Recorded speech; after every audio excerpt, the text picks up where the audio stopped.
Assalamualaikum warahmatullahi wabarakatuh. Alhamdulillahi rabbil alamin. Wabihi nasta'inu ala umurid dunya waddin. Assalatu wassalamu ala ashrafil anbiya'i wal mursalin. Wa ala alihi wa sahbihi wa man tabi'ahum bi ihsanin ila yaumiddin. Ashhadu an la ilaha illallah wahdahu la syarikalah wa ashhadu anna Muhammadan abduhu wa rasuluh. Allahumma arinal haqqa haqqa warzuqna ittiba'ah wa arinal batila batila warzuqna jatinabah. Ya Rabbana ghafir yassir iftah wahdina qarrib wa alif bainana ya Rabbana. Allahumma arhamna bil Qur'an wa 'allimna at-ta'wil wa faqihna fid din warzuqna fahman wa amalan wa maghfiratan wa ridhan wa thawaban wa jannatan wa ru'yatan amin. Wa qala Rasulullah sallallahu alaihi wa ala alihi wa sahbihi wasallam, man aradallahu bihi khairan yufaqihu fid din, nawaitu ta'alluma wat ta'lim wa ijtinabal ma'asi fardhan lillahi ta'ala. A'udzu bikalimatillahi tammati min syarri ma khalaq. Bismillahirrahmanirrahim. Bismillahirrahmanirrahim. Bismillahirrahmanirrahim. Bismillahirrahmanirrahim. Bismillahirrahmanirrahim. Bismillahirrahmanirrahim. Bismillahirrahmanirrahim. Subhanaka la ilma lana illa ma 'allamtana innaka antal alimul hakim. Al-Fatihah. Bismillahirrahmanirrahim. Alhamdulillahi rabbil alamin arrahmanir rahim maliki yaumiddin. Iyyaka na'budu wa iyyaka nasta'in ihdinas siratal mustaqim. Siratal ladzina an'amta 'alaihim ghairil maghdubi 'alaihim waladdallin. Amin. Bismillah. Diteruskan mengenai akidah Sufiyah. Masih tentang akidah Sufiyah.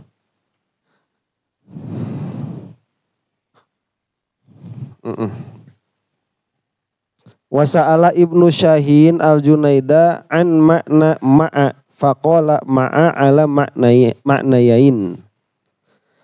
Ibnu Syahin bertanya kepada Syekh Junaid mengenai makna ma'a. Ma'a itu kalau diterjemahkan bahasanya apa? Bersama. Nah, ini ada bahasa bersama Allah. Nah, maksudnya apa? Faqala ma'a ala maknayain. Berkata Syekh Junaid, ma'a itu ada dua makna. Ma'al anbiya,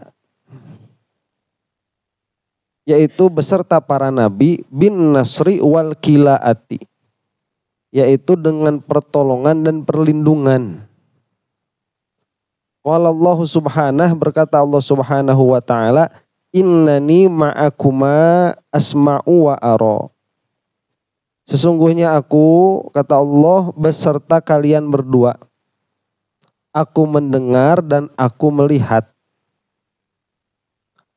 Wa ma'al ammah, dan beserta makhluk secara umum.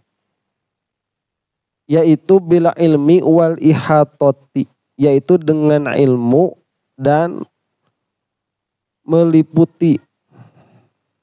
Nah, meliputi di sini bukan meliputi menutup seperti meliputinya udara kepada ruangan, bukan. Ya ihatot itu sudah melingkupi saja. Ya mencakup, melingkupi bisa. Cuman bukan melingkupi nanti seperti udara, bukan menutupi, bukan. Allah Ta'ala, berkata Allah Ta'ala, ma yakunu min najwa thalathatin illa huwa rabi'uhum. Tidak ada 3 orang yang berbincang-bincang kecuali Allah lah yang keempatnya.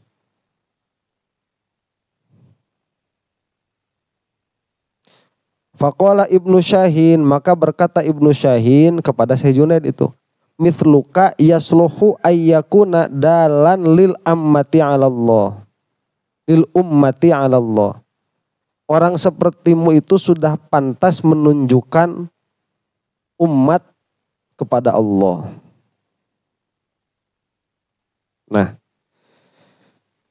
ini mungkin pernah terjadi kesalahpahaman tentang makna ma'iyah. Ya, ma'iyah itu kebersamaan dengan Allah. Jadi jangan difahami kebersamaan dengan Allah itu Allah senantiasa menyertai kita. Ya. Atau ada di antara kita. Ya, tidak seperti itu. Jadi memang bahasa ma'iyah itu ada. Ya seperti di dalam ayat tadi, innani ma'akuma asma'u wa aro. Aku ini beserta kalian berdua, kata Allah itu. Nah, kebersertaan di sini ini tergantung Allah mukhotobahnya sama siapa. Jadi mukhotobnya siapa? Jika yang dimaksud mukhotobnya itu para nabi, maka yang dimaksud Allah bersama mereka itu yaitu Allah menolong mereka dan Allah melindungi mereka sampai misinya selesai. Ada nabi yang dibunuh nggak tuh? Ada, seperti Nabi Zakaria dan Nabi Yahya. Nah itu memang sudah tugasnya untuk dibunuh. Jadi katanya Allah akan menolong dan melindungi para rasul, para nabi. Tapi kok dibunuh? Ya memang tugas mereka sudah terbunuh. Ya. Nah, kemudian kalau disebutkan Allah menyertai kita, maksudnya itu apa? Maksudnya Allah mengetahui tingkah pola laku kita, zahiran wa batinan. Ya. Nah, sok kan udah jadi bahasa kita sehari-hari ya. Keun weh da aya Allah. Ya, keun weh da urang mah bareng jeung Allah. Ya biarinlah kita kan bareng-bareng sama Allah. Nah, ini harus dipaham maksud bareng-bareng sama Allah itu Allah mengetahui tingkah pola laku kita begitu. Zahiran wa batinan. Nah, kalau sudah tahu seperti ini, jadi tidak boleh ada sangkaan Allah itu menyertai kita dalam pengertian waktu dan tempat. Ya, karena laisa lahu makanun wa laisa lahu zamanun. Allah itu tidak terkena waktu dan tempat, sedangkan kita terkena waktu dan tempat. Ya, muta'alaqnya sifat ilmu. Bagi orang awam itu ya. Kalau bagi para nabi ditambah tuh. Jadi mengetahui plus menolong. Menolong itu sampai tiba pada tugas mereka masing-masing. Kemudian wasu'ila dhunnun al-misri an qawlihi ta'ala ar-rahmanu 'alal arsyis tawa. Dan ditanya Dhunnun al-Misri tentang qaulnya Allah Ta'ala ar-Rahmanu 'alal arsyis tawa.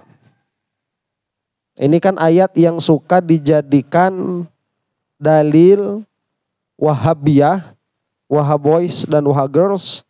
Itu udah kayak boy band aja tuh. Ini suka dijadikan dalil bahwa Allah itu bersemayam di atas arsy. Memang masalah ini sudah dari dulu ditanyakan makna ini karena maknanya mutasyabih. Mutasyabih itu dimaknai begini bisa, dimaknai begitu bisa.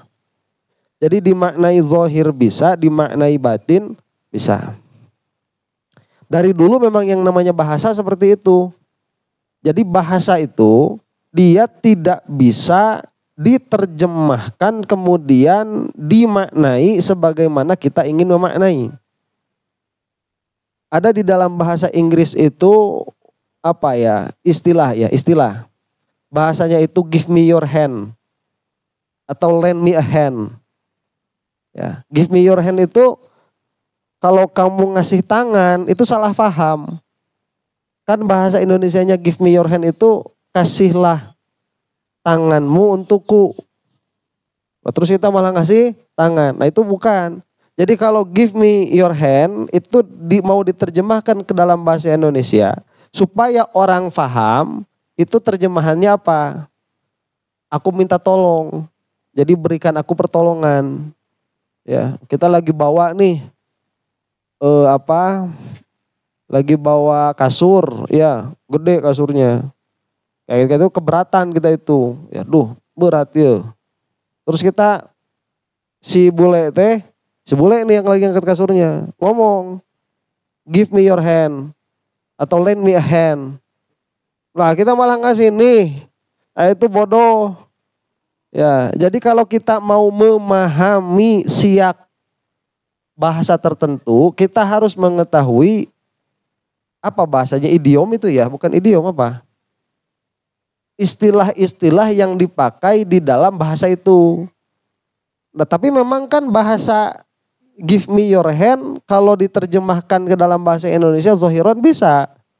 Ya, "berikan aku tanganmu" bisa diterjemahkan. Cuman nanti bakal salah paham. Nah, di dalam Al-Qur'an itu banyak yang seperti itu. Ya, saya kemarin baca di surah Al-Isra tuh ada. Bahasanya itu janganlah, kalau diterjemahkan itu ya, janganlah kamu menjadikan tanganmu di atas tengkukmu. Jadi janganlah kamu membelenggukan tanganmu di atas tengkukmu. Itu maksudnya apa coba?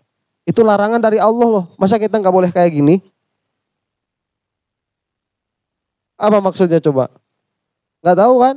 Nah, harus tahu orang Arab itu maksudnya apa. Jadi itu bukan larangan untuk menyimpan tangan di, bukan, itu larangan dari Allah itu. Itu larangan untuk berbuat bakhil. Jadi itu teh istilah untuk pedit.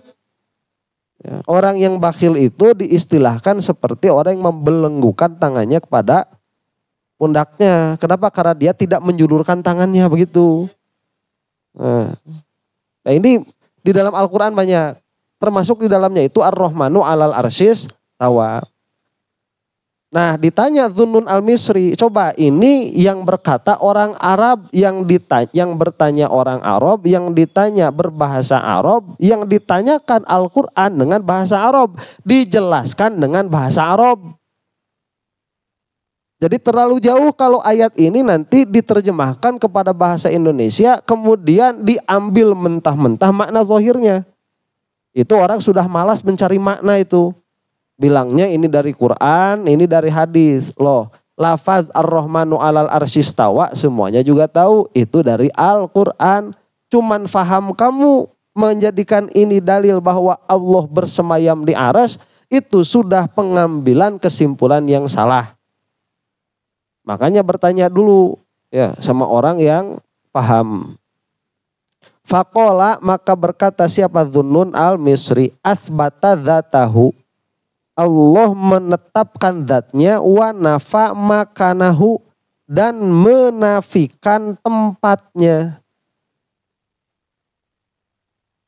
Nah, fahuwa mawjudun bidzatih, maka Allah itu ada karena zatnya. Maksudnya zatnya wajibul wujud. Bukan karena selainnya. Bukan berada pada mahal, bukan diciptakan oleh sesuatu yang lain. Wal asya'u mawjudatun bihukmihi kama sya'a. Sedangkan perkara-perkara yang lain, semua perkara selain Allah itu ada karena diadakan oleh Allah sebagaimana Allah menghendaki. Itu maknanya. Coba jauh nggak tuh? Jauh, nggak ada sedikit-sedikitnya dari lafaz itu Ar-Rahmanu 'alal arsyis tawa. Maknanya apa? Maknanya Allah itu menetapkan zatnya, bahwa Allah itu mengabarkan dirinya ada, kemudian Allah itu menafikan tempatnya. Ya. Nah, menafikan tempatnya kalau kata siapa ini? Syekh Yusri, kalau kata Syekh Yusri itu bidalalatil akli. Ya. Akal mendapati gitu. Jadi akal bukan menentukan. Akal itu mendapati. Akal mendapati bahwa Allah itu tidak bertempat. Fahuwa mawjudun bidzatihi, maka Allah itu ada karena zatnya, dan semua perkara itu ada karena hukumnya. Maksud karena hukumnya itu karena diadakan oleh Allah. Jadi perkara-perkara dinisbahkan kepada wujud itu oleh Allah sehingga mawujud di dalam kenyataan. Saya nih makna ya dinisbahkan kepada wujud oleh Allah jadi mawujud. ada di dalam kenyataan. Lasun gokong itu makna, tapi oleh Allah tidak dinisbahkan kepada wujud, maka tidak mawujud, jadilah ma'dum dia. Gitu. Sudah ya. Jadi jangan malas kalau lihat terjemahan, memang Ar-Rahmanu 'alal arsy istawa itu yang nerjemahinnya ngaco-ngaco. Ya, Ar-Rahmanu 'alal arsy istawa, Allah bersemayam di atas ars, lagi mana? Nanti tanakud sama fis sama di dalam langit. Nah, nanti tanakud tuh. Banyak yang tanakudnya. Selesai. Kemudian wasu'ila Asyibli an qoulihi ta'ala Ar-Rahmanu 'alal arsy istawa. Nah, Asyibli ditanya mengenai firman Allah Ta'ala Ar-Rahmanu 'alal arsy istawa. Jadi permasalahannya sama tuh. Ayat ini yaitu surah Toha ayat kelima. Nah, bagaimana jawaban Asyibli? Faqala Ar-Rahmanu lam yazal wal arsyu muhdatsun wal arsyu birrahmanistawa. Ar-Rahmanu, Ar-Rahman itu Allah. Lam yazal, tidak henti-henti ada. Dalam pengertian adanya tidak diakhiri oleh ketiadaan. Wal arsyu muhdatsun, dan arsy itu diciptakan. Wal arsyu birrahmanistawa, dan arsy itu bisa ada karena Ar-Rahman. Nah, itu pengertiannya tuh. Ada nggak bilang Ar-Rahmanu mustaqirun alal arsy? Nggak ada. Ini yang ditanya siapa? Imam Asyibli. Ini sudah salaf ini. Jadi ya kalau yang mengatakan Allah itu menetap di arsy terus mengatakan itu dari salaf, kayak orang-orang Wahaboys sama Wahagirls yang udah kayak boy band itu sudah tidak mengikuti pendapat salaf. Wasu'ila Ja'far ibnu Nusairin an qawlihi, dan ditanya Ja'far bin Nusair mengenai firman Allah. Sama firmannya ini, Ar-Rahmanu 'alal arsy istawa. Faqala istawa ilmuhu bikulli syai'in falaisa syai'un aqraba ilaihi min syai'in. Ilmunya Allah itu ajeg dengan semua perkara. Ilmu Allah terhadap semua perkara itu ajeg. Itu jawabannya. Falaisa syai'un aqraba ilaihi min syai'in. Maka tidak ada satu perkara pun yang lebih dekat kepada Allah dari perkara yang lain. Dalam pengertian tempat. Kalau dalam pengertian derajat, banyak yang lebih dekat kepada Allah daripada sesuatu yang lain. Itu ada derajatnya. Nabi Muhammad SAW itu adalah yang paling dekat kepada Allah, derajat maknawi, bukan derajat hissi. Yang dinafikan tidak ada sesuatu pun yang lebih dekat kepada Allah daripada sesuatu yang lain, itu adalah derajat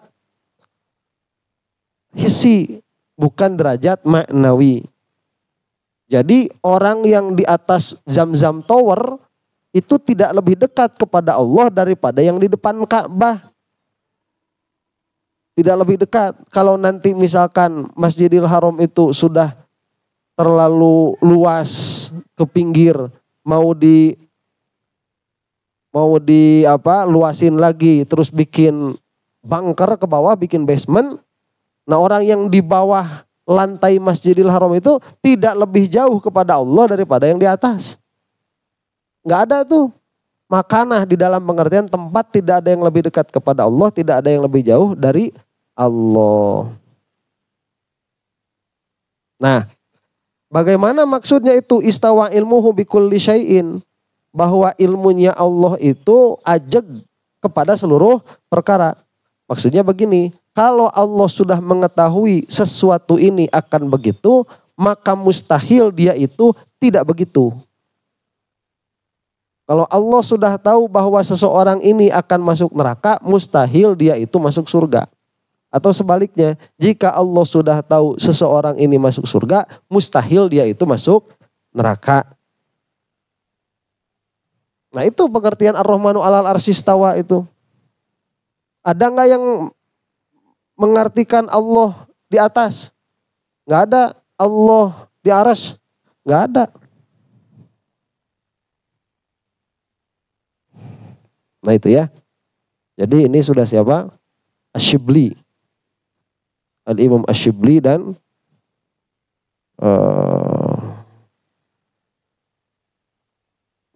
Dzunun al-Misri. Ja'far Shadiq. Ini orang-orang sudah orang-orang salaf semua ini. Ini tahun 179 setelah Imam Syafi'i itu. Setelah Imam Syafi'i beliau ini. Makanya si Salafi mah kalau ditanya ya dari mana kesimpulan Allah ada di langit atau kesimpulan Allah ada di arsy, itu mah dari mereka baca terjemahan. Atau dari orang-orang Wahabi yang sekarang ada di Arab yang tidak paham balaghah. Jadi ingat ya, orang-orang Wahabi yang ada sekarang itu, yang menguasai Arab itu tadinya Khawarij. Tadinya itu orang-orang buangan. Tinggalnya di mana? Di Badui. Ya jauh dari apa itu civilization itu? Jauh dari peradaban. Karena saat itu Arab yaitu Mekah dan Madinah dikuasai Turki Utsmani. Mereka nggak punya tempat.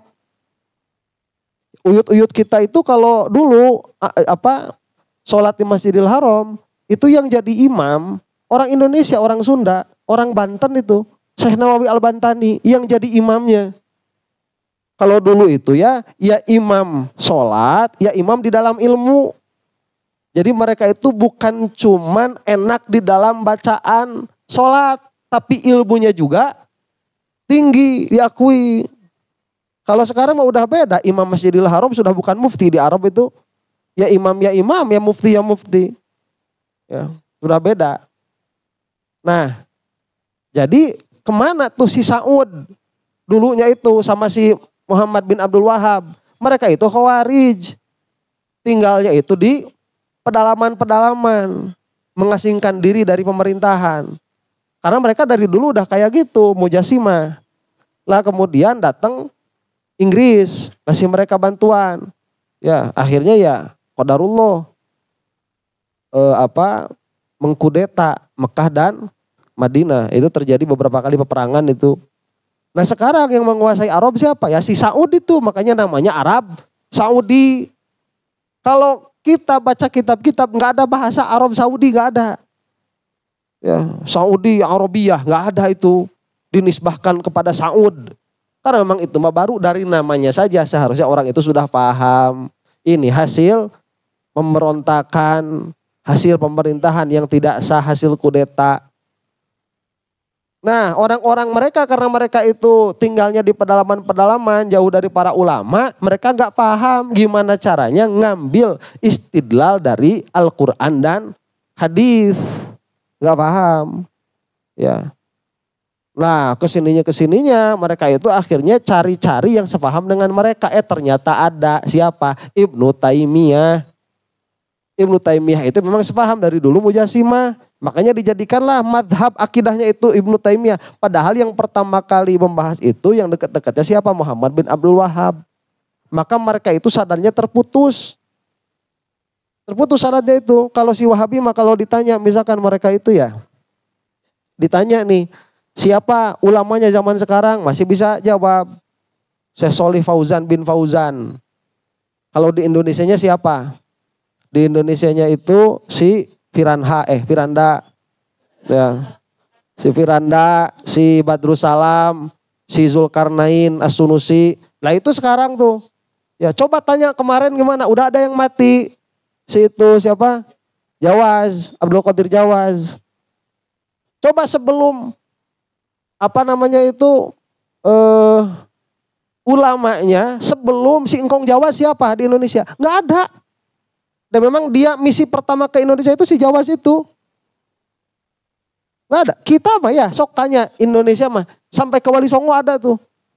Nyambung terus. Sampai 400-500 tahun yang lalu kita mah ada tuh. Syekh Nawawi, sebelum Syekh Nawawi siapa ada? Ya sekarang siapa, sebelumnya siapa itu Syekh Yasin Al-Fadani. Setelah Syekh An-Nawawi. Ya. Nah kalau kalau di Wahaboy gak punya mereka itu. Makanya Wahabi itu masuk sekarang di Indonesia itu banyak pengikutnya. Kenapa? Karena sama-sama jongkoknya, sama-sama bodohnya, sama-sama nggak paham siyak Arabiyah, nggak paham ma'ani, nggak paham ilmu bayan. Jadi kalau ngejelasin Allah di aras tuh kata Al-Quran juga Allah di aras ngikut tuh gitu ya. Nah ini fitnah akhir zaman. Nah, kalau nggak punya kumpulan-kumpulan yang ngebahas kayak gini gampang termakan hoax. Oh ini salaf, oh ini hadisnya, oh ini Qurannya. Padahal masalahnya itu bukan di hadis, bukan di Quran. Masalahnya itu di pemahamannya. Bagaimana cara dia mengambil pemahaman seperti itu. Sumbernya sama. Wa qala Ja'far As-Shadiq, dan berkata siapa Ja'far As-Shadiq, man za'ama anna Allah ta'ala fi syai'in aw min syai'in aw ala syai'in faqad asyraka. Barang siapa yang punya sangkaan keji bahwa Allah Ta'ala itu di dalam satu perkara,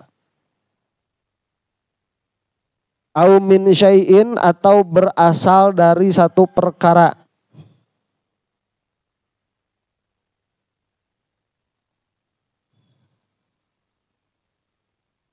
au ala syai'in atau di atas satu perkara, faqad asyraka maka dia telah musyrik. Maka dia sudah berbuat musyrik. Lau kana ala syai'in lakana mahmulan. Nah ini taklilnya. Kenapa orang yang mengatakan Allah di atas arsy itu dia musyrik?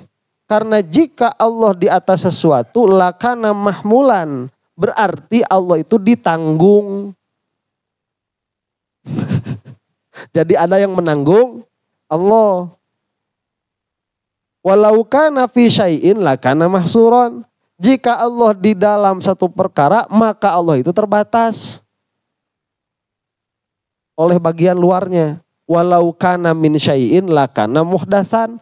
Jika Allah dari suatu perkara, maksudnya Allah ini ada bahannya, lakana muhdatsan, maka Allah itu muhdats, diciptakan.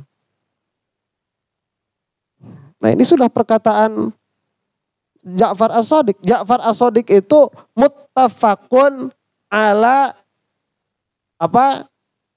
solehiyatih, disepakati kesolehannya.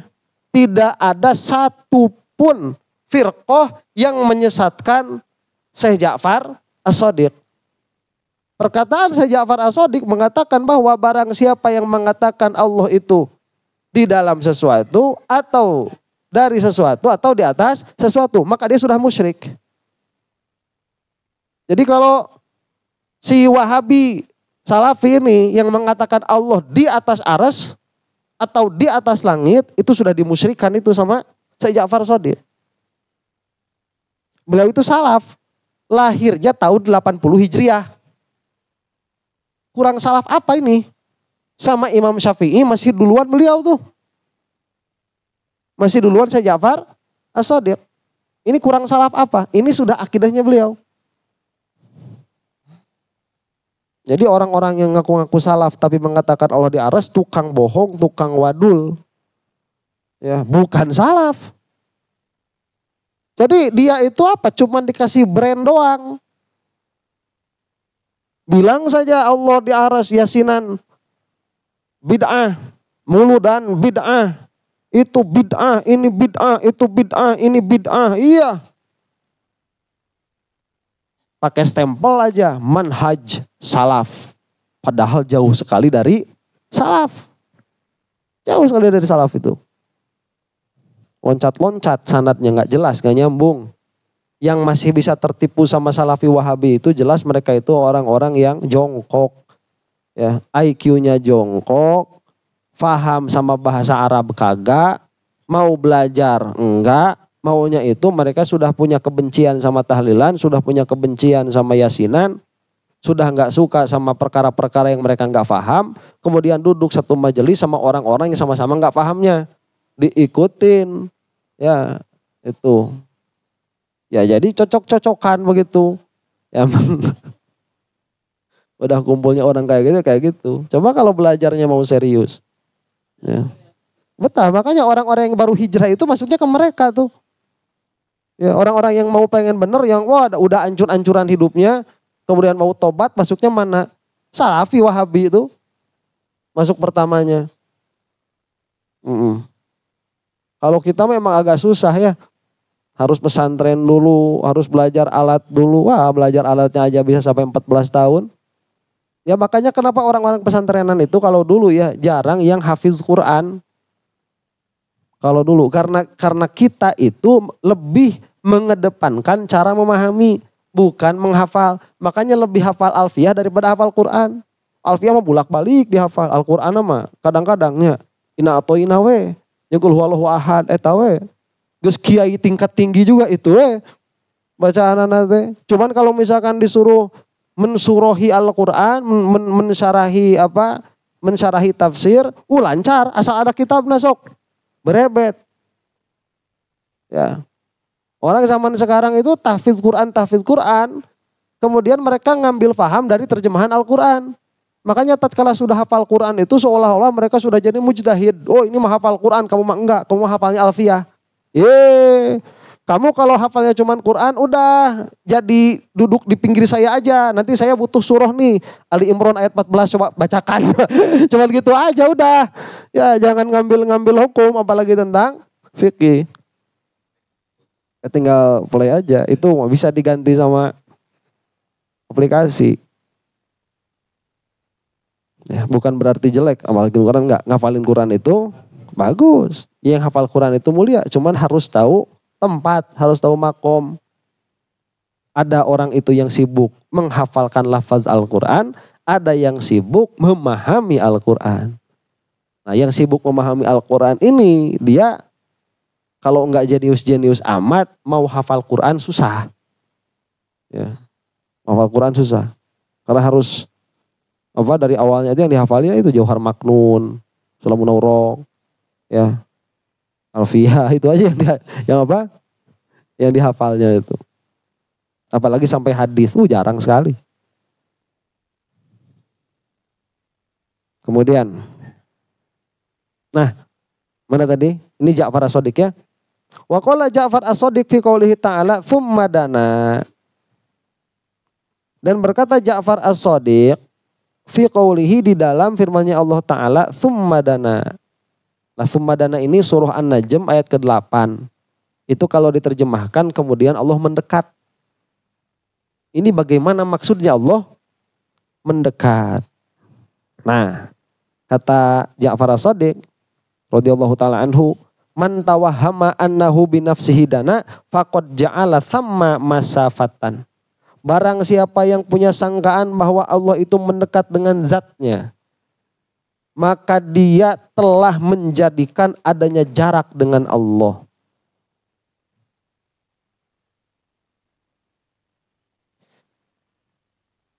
Ya, barang siapa yang punya sangkaan bahwa dia itu mendekat dengan zatnya, maka dia telah menjadikan bagi Allah jarak. Dalam pengertian musyrik lagi begitu. Berarti itu mujassimah. Allah mendekat binafsihi ay bidzatihi, dengan zatnya yang mendekat, maka dia telah menjadikan jarak dengan Allah. Dalam pengertian yang musyrik lagi. Innamat tadani annahu kullama qaruba minhu ba'uda an anwa'il ma'arif. Maksud mendekat, setiap kali hamba itu dekat dengan Allah, maka jauhlah dia dari selain Allah di dalam ingatannya. Ya. Di dalam ingatannya. Maksud di dalam ingatannya itu begini. Kalau gini, semakin kamu dekat dengan Allah, maka semakin kamu itu tidak memikirkan makhluk begitu. Jadi bagaimana jauh dan dekat dengan Allah itu bukan jauh dan dekat hissi, tapi maknawi lagi. Jauh dan dekatnya itu, kalau kamu itu khawatir besok mau makan apa, khawatir anak-anak ini belum bayar SPP, khawatir apalagi nggak bisa kawin lagi. Nah itu jauh dari Allah itu sudah. Ya, karena banyak makhluk-makhluk yang difikirkan di dalam diri. Tapi kalau misalkan semakin orang itu semakin dekat kepada Allah, semakin dekat kepada Allah, semakin dekat kepada Allah, semakin dia tidak peduli kepada makhluk. Dalam pengertian bukan tidak peduli begitu. Dia ya susah lah ngobrolinya. Ini sudah ahwalul qalbi. Ya, sudah keadaan hati. Idla dunuwa wala bu'da. Kata Ja'far As-Shadiq radhiyallahu taala anhu, karena tidak ada dekat secara hissi dan tidak ada jauh secara hissi.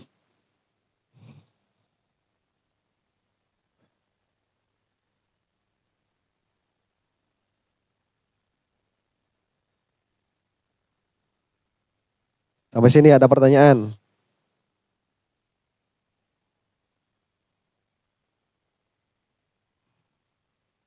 Nggak ada. Nah ini tuh ayat yang menjelaskan tentang mi'rajnya Rasulullah. Tsumma dana fatadanna. Kalau nggak salah begitu ya. Jadi bukan mendekat. Jadi Allah di mana? Allah di aras. Kemudian atau di Lauh Mahfuz. Kemudian Rasulullah naik ke Lauh Mahfuz menuju ke sana. Itu mendekat. Enggak kayak gitu. Ya. Itu mah Nabi Musa juga ke Tursina tuh. Enggak kemana? Ya, ke aras. Lah kan si Neil Armstrong katanya naik ke bulan. Nabi Musa kan Tursina. Berarti deketan Neil Armstrong dong ke Allah sama Nabi Musa. Kalau gitu mah ya. Kalau secara jarak itu orang yang naik pesawat itu ke Allah lebih dekat daripada Nabi Musa ke Allah. Nabi Musa maka Allahnya cuma naik gunung. Yang naik pesawat mah sampai ribuan kaki dari permukaan laut. Apalagi yang naik gunung Everest. Nah, itu kan bodoh tuh, kebodohan. Jadi tanyakan saja sama Salafi Wahabi yang punya i'tiqad Allah di aras. Mana yang lebih baik? Sholat di depan Ka'bah atau sholat di atas jam-jam tower? Harusnya jam-jam tower lebih dekat kepada Allah. Nah itu sudah begitu. Oh, enggak, lebih dekat yang di depan kamu. Mau gimana? Jam-jam tower lebih tinggi, kata kamu Allah di aras. Ya, makanya penuh tuh jam-jam tower, orang-orang sholat. Orang-orang sholat di hotel. Ngadep mana? Bangga. Ngadep Ka'bah itu kalau kata Syafi'iyah udah gak sah. Kalau kata Syafi'iyah itu kamu sholat di hotel, ngadepnya ngadep Ka'bah, itu kalau misalkan si lift ada di belakang, itu udah gak sah. Soalnya kamu ke makmum harus berbalik dulu. Dan itu sudah di luar masjid tuh. Ya. Kalau di dalam masjid masih ada khilaf. Kalau sudah di luar masjid, kamu sholat di mana? Di jam-jam tower, sholat di hotel, itu udah gak sah. Karena itu sudah tidak satu bangunan. Dan karena ada apa? Ada penghalang, ada hail. Yang kalau umrohnya nggak sah, sholatnya nggak sah. Orang-orang umroh haji, sholat nggak sah. Nggak pakai apa? Nggak pakai ilmu. Makanya ilmunya dulu. Sholat, tuh Ka'bah kelihatan. Bagusan yang di sini yang lihat Ka'bah. Kalau gitu mah cara sholatnya itu. Ya, diajarin nggak waktu itu? Waktu apa? Waktu pelatihan. Enggak kan? Enggak, itu udah tarolol deh, barodo. Ya. Orang sekarang itu hajian ngambil duit banyak-banyak, gede-gede, dikasih ilmu kagak. Ya. Nah, kalau asal loba teuing pi benerkeun. Jangan diwali, ya kudu dibenerkeun, itu kudu dibenerkeun. Ya. Masya Allah.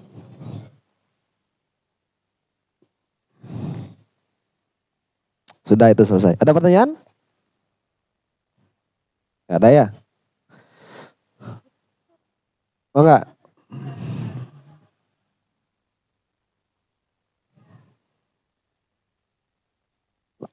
Ini mah ya itu otomatis. Otomatis. Jadi yang maksud yang pertama itu di dalam fil qalbi. di dalam kolbu, dan fisyuur di dalam kesadaran itu, dalam kesadaran. Jadi kalau hati kita itu banyak berubah karena selain Allah, nah itu tanda jauh. Semakin lama, semakin lama, semakin lama, semakin jauh, semakin jauh, semakin jauh. Saya kemarin itu baca di dalam tafsir Tafsir As-Sawi, itu ada satu sufi, dia itu berkata seperti ini. Kalau di dalam satu hari saja, bukan satu hari, di dalam satu saat, terbersit keinginanku kepada selain Allah, maka aku menghukumi diriku murtad. Kata dia tuh. Ya. Fahakam tu nafsi biriddati. Maka aku menghukumi diriku dengan kemurtadanku. Itu saking apa? Saking orang itu saking dekatnya sama Allah. Cuman ya secara agama nggak murtad. Cuman ini kan sufi ya. Ini mah sufi nih mah. Kalau misalkan dia satu hari pengen apa ya, asa hayang nggak mih ya, murtado ya teteh. Sangkaan dia mah gitu. Iya, udah pengen selain tuh orang mah udah sampai kayak gitu tuh. Pikirnya, goplas sedikit aja udah. Fahakam tu nafsi biriddati. Aku menghukumi diriku dengan kemurtadanku. Itu nggak dipahami keluar dari agama enggak. Cuman orang tuh udah sampai kayak gitu. Ya, awalnya sudah begitu. Wah, asa dosa gede gitu ya teta. Asa dosa gede.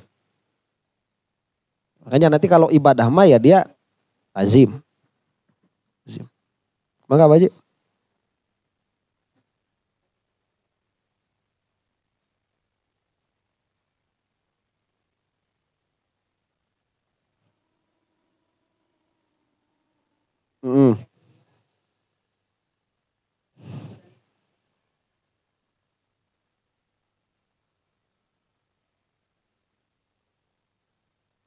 Ya, kesadaran itu.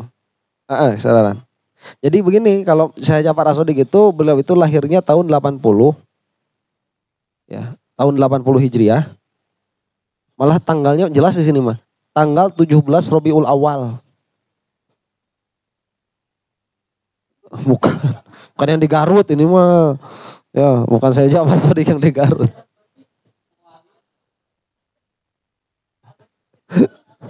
Itu tanggal 17 Rabiul Awal tahun 80 Hijriah itu lahirnya. Wafatnya tanggal 25 Syawal 148 Hijriah. 148. Ya.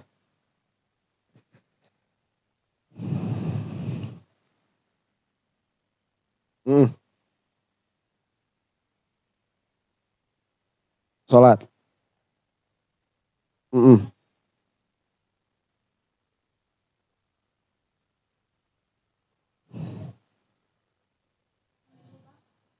Maknanya itu dibuka hijab. Buka syafah. Buka syafah. Jadi begini, Nabi Musa itu di Tursina minta melihat Allah. Minta melihat Allah. Kata Allah, kamu lihat itu gunung, kalau gunung itu masih tetap di dalam tempatnya, maka kamu akan bisa melihatku. Itu jawab syarat tuh. Jika gunung ini tetap pada tempatnya, maka kamu akan melihatku. Cuman syaratnya tidak terjadi. Maka jawabnya tidak terjadi karena ini jawab syarat bukan mantiki tapi lughawi. Ya. Kalau kamu ranking 1, saya kasih motor. Ranking 1-nya tidak terjadi. Ngasih motornya jadi enggak? Enggak. Cuman aklan boleh terjadi. Boleh, ya udahlah aku kasih bisa. Bisa saja ini. Jadi gini, Nabi Musa pengen ngelihat Allah. Kata Allah itu, lihat gunung. Kalau gunung ini masih tetap di dalam tempatnya, maka kamu akan melihatku. Gunung hancur, Nabi Musa pingsan. Melihat Allah enggak? Enggak, kenapa? Nah, andai kata Nabi Musa ini melihat Allah pada waktu itu, apakah Allah turun ke bawah gitu? Enggak. Gimana? Dibuka hijab. Dikasyaf. Kayak orang tadinya buta, jadi ngelihat. Ya, kalau kita dikasyaf ke malaikat ada di sebelah kanan kita. Ada di sebelah kiri kita. Ada di atas kita malaikat tuh. Kalau kita dikasyaf sama Allah, nggak ada jihad. Nggak ada arah. Bukan pula meliputi. Gimana Ustadz? Nggak tahu kamu, kita nggak bakalan tahu. Lah Allah mah bukan materi. kita materi. Nah, Nabi Yunus itu dimakan ikan hiu. Kalau Nabi Yunus minta kasyaf sama Allah di dalam perut ikan hiu, yang itu di dalam kegelapan, kegelapan malam, itu udah bukan di atas darat tuh, itu udah di bawah laut yang paling dalam. Kalau sekarang mah apa itu trench itu apa? Kayak kapal selam itu ya. Di dalam perut ikan. Gelapnya udah berlipat-lipat. Kalau minta melihat Allah, itu apa Allah masuk ke dalam perut ikan hiu? Enggak, dibuka hijabnya. Maka Nabi Yunus akan melihat Allah sebagaimana Nabi Musa melihat Allah, tidak ada perbedaan. Paham? Nabi Muhammad SAW naik ke Sidratul Muntaha. Sudah ujung-ujung tuh, makanya disebut muntaha. Muntaha itu penghabisan sudah. Di situ Nabi Muhammad SAW sebagaimana keyakinan ahlu sunnah wal jamaah melihat Allah Subhanahu Wa Taala. Apakah Allah di situ Nabi Muhammad dipanggil sama Allah ke sini? Enggak. Ya. Enggak kayak gitu. Nah, masa kalau kayak gitu nanti berarti kita lebih mulia daripada Nabi Muhammad? Nabi Muhammad itu mau bertemu sama Allah, Nabi Muhammadnya dipanggil, kita nanti bertemu sama Allah, Allahnya yang turun. Jadi udah macam-macam pikiran si Wahaboy itu. Jadi Nabi Muhammad SAW itu naik ke Sidratul Muntaha. Di sanalah Rasulullah SAW dikasyaf. Andai kata Allah menciptakan yang lebih tinggi daripada itu, Nabi Muhammad pun akan ke situ, dikasyafnya di situ. Kalaupun Rasulullah SAW mau melihat Allah di Tursina, dikasyaf juga. Nah, makanya dikasyaf melihat Allah, setelah itu mukalamah dengan Allah Subhanahu Wa Taala, dikatakanlah bahwa kamu itu harus begini dan begitu. Yang difahami oleh Rasulullah SAW dan yang difahami beliau itu selalu benar. 50 waktu sholat turun kepada Nabi Musa. Nah, ternyata Nabi Musa ini, beliau itu kan tadinya pengen ngelihat Allah, nggak dikasih kan? Ternyata ngelihat orang yang melihat Allah. Wajahnya bercahaya Rasulullah itu, udah enak lihatnya. Kan peperihannya nggak bisa ketemu Ari Lasso. Kita ketemu sama orang yang ketemu Ari Lasso. Kalau sedang sama Ari Lasso. Ya. Orang yang paling mulia itu sahabat, melihat Rasulullah SAW. Tabiin nggak sempat melihat Rasulullah, melihat orang yang melihat Rasulullah. Nabi Musa itu nggak sempat melihat Allah karena nggak dikasih izin. Maka Nabi Musa melihat orang yang melihat Allah. Betah Nabi Musa itu ngelihatnya. Oh, gini orang lihat Allah. Disuruh bolak-balik terus. Ya. Maka kata sebagian ulama itu, Nabi Musa itu nyuruh Nabi Muhammad bolak-balik bukan karena sayang sama kita, bukan. Ya, karena betah aja ngelihat Rasulullah itu. Ih, betah gini yang ngelihat orang yang udah ketemu sama Allah. Sampai 5 kali, makanya terus disuruh balik terus. Udah di korting 5, balik lagi, korting 5 lagi, balik lagi, korting 5 lagi, balik lagi, terus bolak-balik terus tuh. Nabi Muhammad udah 5 kali masih disuruh balik lagi. Kata Rasulullah, malu sudah saya nih, tawar terus sih kumaha di pasar kayak geus era. Tiap nawar di beresok. Nawar kasih. Kan kita yang malu sendiri kan. Betul beli. Belinya enggak, nawar terus. Kata Rasulullah, enggak, saya mau pulang aja. Pulang Rasulullah itu. Udah bawa jadi 5 waktu. Bukan Allah di sana. Enggak ada yang punya pikiran kayak gitu. Ya, ulama kita terdahulu, para sahabat, enggak ada. Enggak ada lagi? Hah? Ya, kalau bahasa ilmu kalam itu ya ta'alluq. Ya, karena setiap sifat itu kan ada muta'alaknya. Kecuali sifat hayat. Ya, beberapa sifat di dalam diri kita gitu, begitu. Sifat basor ada muta'alaknya. Tahu ada muta'alaknya. Basor ada muta'alaknya. Sama ada muta'alaknya. Dita'alukkan. Ada lagi? Gak ada? Kita istirahat sejenak. Allahu a'lam bishawab.